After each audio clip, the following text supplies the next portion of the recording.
What is up, guys?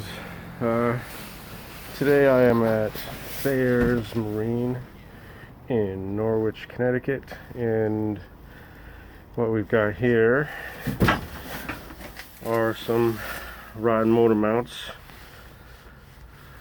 and rotten transom area around this outdrive,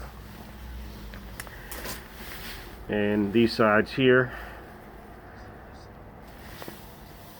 and here are all rotten, and this deck is pretty spongy, so when I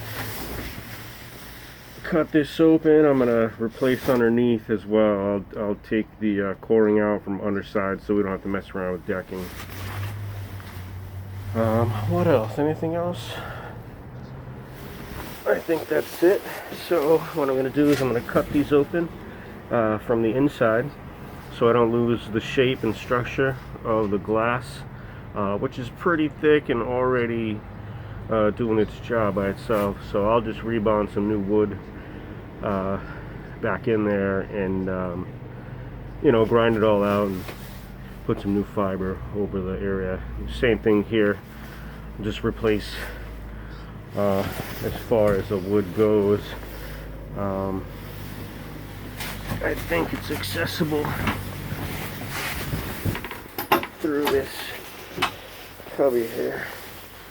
Oh, it stops. Good deal. So yeah, so this should be pretty straightforward. Customer was worried about this here, but really what it is foam when they pour the gas tank in, so I can kind of dig some of that away for them and re-pour it when they reinstall. So